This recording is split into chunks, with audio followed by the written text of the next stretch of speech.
What's going on, dudes and dudettes? So, yes, Trevor Keels, now he's going to be an ex-Duke player because he is apparently keeping his name in the NBA draft. Not surprising since he had a workout scheduled for Charlotte like a day after pretty much the deadline. So it's kind of obvious he was going, but luckily it's now official. So good luck to him. See where he goes. Maybe he got word he's getting selected late first round, early second. So that's good enough for him. So like I said, good luck to him, but I guess it kind of worked out in favor of you, or for Duke anyways, because apparently one of their players in the 2023 class, so not the one coming in this fall, but he is now actually coming in this fall because he is reclassifying, because I guess he graduated early down there in Australia, and point guard Tyrese Proctor, the 5-star, and now he's going to be part of this class coming in a couple months actually, so it's looking pretty good for John Shire's first team to go out there. And like I said, they already had so many talented guys that are going to get drafted in next year's draft. But imagine adding this type of young, talented, crazy Australian kid. And yeah, it's going to be pretty awesome having a tall point guard on the team for once for Duke in the future. So definitely looking forward to that. And then USC also found out some news about their players in the NBA draft. Both Boogie Ellis, the point guard, and Drew Peterson, the forward, have decided to return to school. Ellis did it a couple days before Peterson.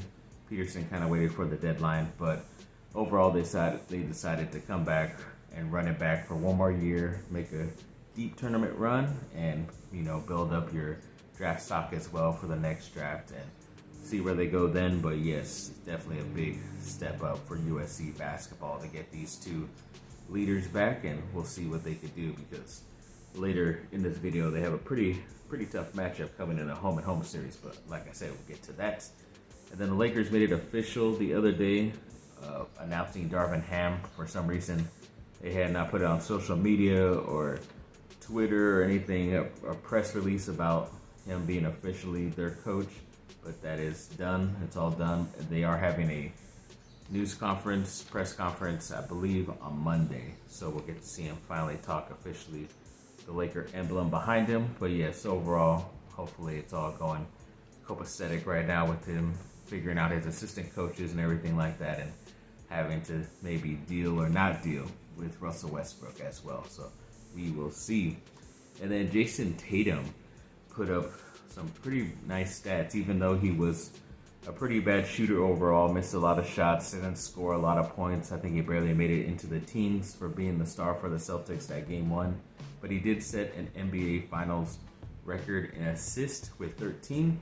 So that's just the mark of a great player and a superstar, and of course an ex-Duke player, where if your shot is not going, you go to another route to try to make your team better. And of course it was the assist game, and his guys were knocking it down. So made him look good, and yes, once again, another Duke player sets a record in the finals, which is pretty cool. And then, as I mentioned before, with USC basketball, they announced the other day that they are having a home and home series. So this year, I believe they first play in LA, and then next season they'll play over there in Auburn. But yes, it's against the Auburn Eagles, or War Eagle, whatever you want to call them. And they're a pretty talented team, especially since Bruce Pearl took over there as the head coach, and they're probably going to have a guy drafted number 1 or number 2 overall in Jabari Smith. So luckily he is gone. I don't know how good their class is this year coming in for the game this fall, but hopefully USC can put up a good effort. But yes, this is a pretty big time home and home series that USC Trojans will be having. So good luck to them. Then the Lakers released their preseason schedule, a little bit of a early October schedule that they're going to have. Pretty much has a bunch of Sacramento Kings games and Minnesota Timberwolves. I think a Golden State and Phoenix as well is in there as well. But early October, pretty sure they'll have a summer league thing as well. But we have to wait till after the draft to see if adding more players from there. So we'll wait to see on that news. And then the Lakers brought in a couple of pretty talented guys for their pre-draft workouts recently, this past week. I'm assuming most of these guys are going to be in the draft, since they kind of were working out around the deadline. So I don't know officially if these guys still are, but they most likely are. But a lot of the guys that stood out were RJ Cole from UConn. He's been one of the better players that I always looked at this year from UConn in college basketball, so that's a pretty good get. Then Jaden Shackelford from Alabama. He's not the better player from that team, but he is a pretty talented guy, a tall wing type of guy, good on offense as well, so not bad to bring him in. Then also David McCormick, who recently won a championship with Kansas and was pretty much their better defender / power forward center, and he's pretty good on offense as well. So obviously the Lakers need a type of good athletic center like that to get rid of all their old guys, but yeah, it's pretty good that they brought in those guys.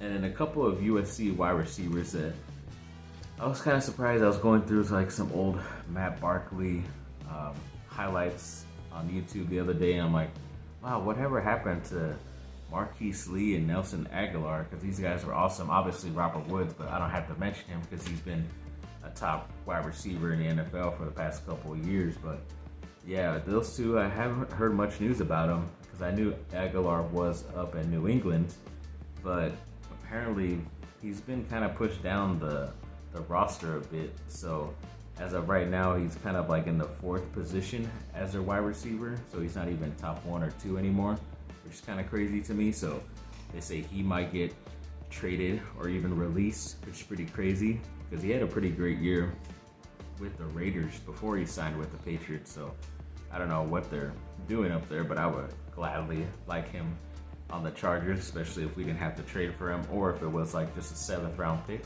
I'll be cool with that as well. But also Marquise Lee, he was one of the fastest, most dynamic USC wide receivers in the past like decade, and he always had shoulder injuries or little nicks here and there while he was drafted with the Jaguars. But he was released from there, and I think he went to go work out with a couple other teams like the Saints and other people, but he did get like actually on campus for workouts. I think he signed with the 49ers last year, and then like a week later they signed somebody else and released him, and I haven't heard any news about him, and I think he's still a free agent. So I just think that's the type of guy you need to take a chance on. Yeah, he has injury history, but I believe because he's a USC guy, he'll show up for his LA team, and to be able to find a gem like that with a guy with that type of speed, I'm pretty sure he's still fast because most of his injuries are upper body, so he still has his legs. So I mean, why not take a chance on a guy like this instead of, you know, a bit of unknowns, in my opinion, for the Chargers? But we will see, said the blind man. And then, yeah, it's a pretty cool thing I saw on Instagram that someone put up where there's like these two crazy stats where it's like a group of 14 teams that USC football has never lost to, which is pretty crazy because there's some good teams on there like Georgia and all this stuff, Nebraska as well, I believe. But yeah, it's pretty crazy that they played them a certain amount of times and still never lost. Yeah, it's not recent history because USC would probably get beat up by a couple of those teams, but you know, wouldn't mind adding a couple of wins to that ledger right there. It's pretty cool. And then also they had a list of at least 5 teams that USC has never beat. I think North Carolina was in there, Kansas, Florida State. I think they should schedule Kansas because Kansas doesn't ever really seem to be good, so you could get your at least up to 500 right there, at least a team you beat. So yeah, that'd be pretty cool. But yeah, overall it's pretty amazing to see those numbers of guys or teams because I didn't really know that history about USC, so that's pretty cool.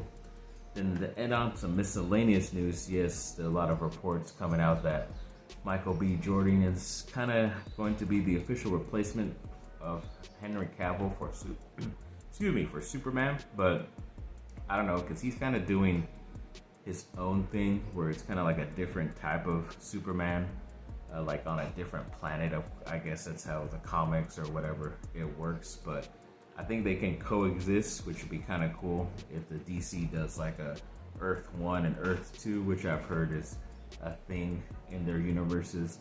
But then there was news also that the main head guy, Zaslav, I believe it is, of Warner Brothers, said he wants to like scrap everything that anybody's doing, including J.J. Abrams, who is also working on a script for Superman for Warner Brothers, that yeah, let's scrap it all and bring back Henry Cavill and work around him. So I like it and I don't like it because I wish all these three people would work together, 3 or 4 people just work together and make a great Superman movie, but I don't think it's gonna happen, which sucks. But overall, just hoping for the best for those guys. And then just the other day too, it was, I believe, the 40th, yeah, it said the 40-year anniversary of Rocky 3, which I guess at the time when it came out, a lot of people disliked it and didn't really think of it as one of the better ones. They always considered it, according to this website, they considered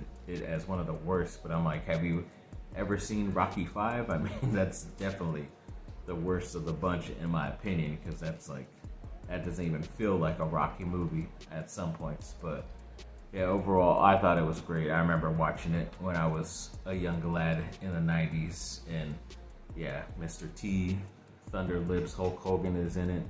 Yeah, it's just a great, fun 80s, early 90s movie, in my opinion. So overall, I don't know why it got all the hate for that, but I still like it, so that's all that matters, I guess. So yes, thanks for watching, people. Like and subscribe, comment down below. Let me know what y'all think. Have a great rest of your day. Bye. And also, I'm supporting the Celtics today, because today is game 2, by wearing my Lakers 2020 champion shirt. So good luck to the Celtics tonight, I guess. Thanks for watching. Bye now.